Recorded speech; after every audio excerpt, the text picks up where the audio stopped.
वाह वाह, कितनी प्यारी लग रही है मेरी बहू, किसी की नजर ना लगे। आओ बहू आओ, तुम्हारे घर में स्वागत है। थैंक यू माँ जी।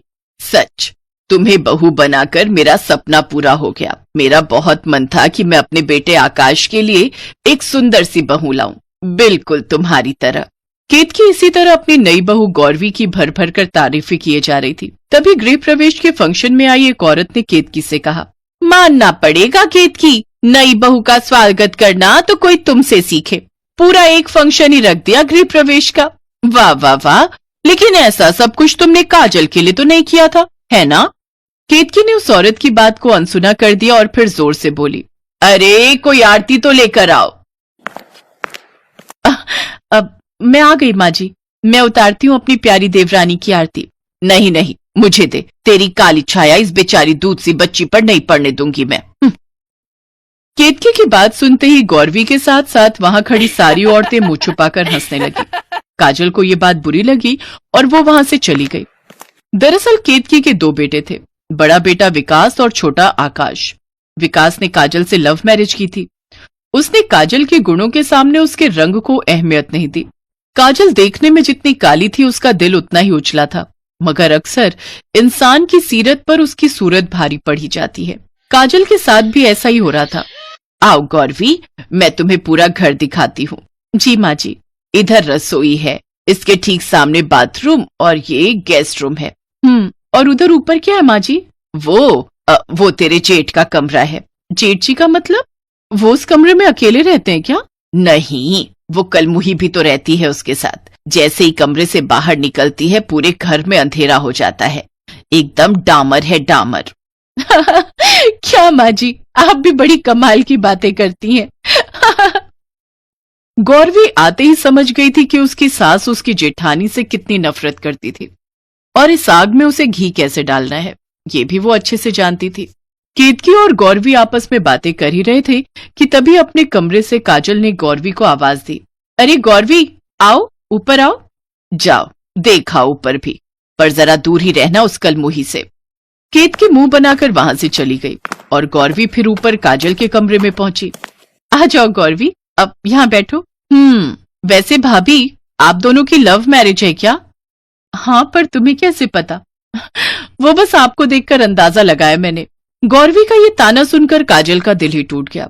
उसने गौरवी से जवाब में कुछ नहीं कहा।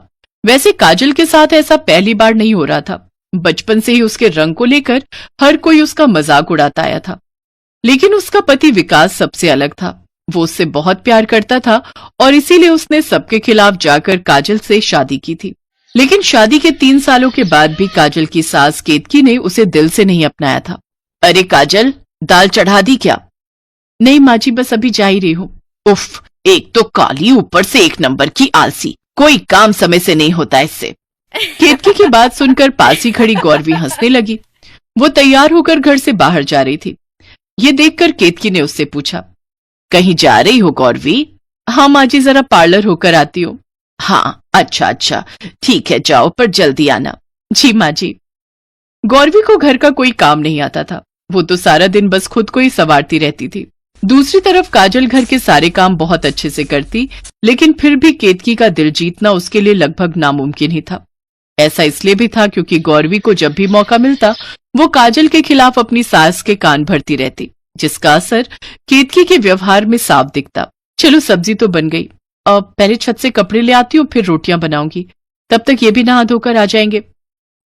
काजल रसोई से निकलकर छत पर चली गई और तभी गौरवी रसोई में आई। ऐसे कैसे सब्जी बन गई जेठानी जी? इस सब्जी को तो और पकना है अभी। इतना कहकर गौरवी ने सब्जी की गैस फिर से जला दी और तेज फ्लेम छोड़कर वापस अपने कमरे में चली गई। हुआ ये कि काजल के वापस आने से पहले ही सारी सब्जी जलकर काली हो गई और पूरे घर में धुआं फैल गया। हाय हाय, ये क्या कर दिया? अरे कहाँ मर गई करम जली? शोर सुनकर काजल फौरन छत से उतर कर आई, जहां केतकी गुस्से से उबल रही थी। माँ जी, ये कैसे हुआ? मैं तो गैस बंद करके गई थी। अच्छा, और भूत आकर जला गए गैस? वैसे तेरे होते हुए भूत कहाँ से आएंगे? वो तो तुझसे डर कर ही भाग जाएंगे। न काम की न काज की, बस दुश्मन अनाज की। बताओ, सारी सब्जी जलाकर काली कर दी, बिल्कुल अपनी शक्ल की तरह। माँ बस करो, गलती इंसान से ही होती है और काजल भी एक इंसान है। तू चुप रह विकास, बस तेरी जिद के आगे मैंने इस कलमुही को इस घर में आने दिया। मैं ही जानती हूँ कैसे बर्दाश्त कर रही हूँ इसे मैं। बस करो माँ, ठीक है, अब यहाँ किसी को कुछ बर्दाश्त करने की जरूरत नहीं है, क्योंकि मैं और काजल अब यहाँ नहीं रहेंगे। हैं? विकास सुन तो बेटा। केतकी ने विकास को रोकने की बहुत कोशिश की, लेकिन वो नहीं रुका। काजल के आत्मविश्वास की खातिर उसने काजल के साथ घर छोड़ दिया और इस तरह गौरवी की चाल कामयाब हो गई। लेकिन फिर कुछ ही दिनों के बाद, गौरवी बेटा, खाना बना दिया क्या? नहीं माँ जी, इन्हें बोल दिया है, ये आते हुए पैक करवा लाएंगे। हैं, पर बाहर से क्यों? तुमने क्यों नहीं बनाया? ओहो माँ जी, मैंने आज ही मैनिक्योर करवाया, फिर कैसे बनाती खाना। इतना कहकर गौरवी अपने कमरे में चली गई। काजल के जाने के बाद से ही केतकी की पूरी गृहस्थी बिगड़ने लगी थी, क्योंकि गौरवी तो कुछ करती नहीं थी, ऊपर से अब वो बदतमीजी पर भी उतर आई थी। गौरवी, जरा अचार ले आना। क्या माँ जी, आप अभी इतनी भी बूढ़ी नहीं हुई हो कि खुद से अचार भी ना ले सको। मैं आपकी नौकर नहीं हूँ। उस दिन पहली बार केतकी को काजल की याद आई और उसे अपनी गलतियों का भी एहसास हुआ। हे भगवान, ये क्या कर दिया मैंने। काजल ने कभी मुझे कोई काम नहीं करने दिया, बिना किसी लालच के मेरी सेवा की, और मैंने क्या किया? केतकी जानती थी कि अब उसे क्या करना है। वो फौरन विकास और काजल के घर पहुंची और फिर, अरे माँ जी, आप अब आइए ना। सुनिए, जल्दी आइए, देखिए कौन आया हमसे मिलने। मैं तुमसे मिलने नहीं, बल्कि तुम दोनों को वापस घर ले जाने आई हूँ बेटा। लेकिन माँ जी, अब क्या हुआ, सब ठीक तो है ना? कुछ ठीक नहीं है बेटा, ना हमारा घर और ना मैं। इतना कहकर केतकी वहीं बेहोश हो गई। और फिर कुछ दिनों के बाद, क्यों रे केतकी, अब ये क्या सूझी तुझे? एक ही बहू का दूसरी बार गृह प्रवेश? दूसरी बार नहीं, पहली बार, इस घर में भी और मेरे दिल में भी।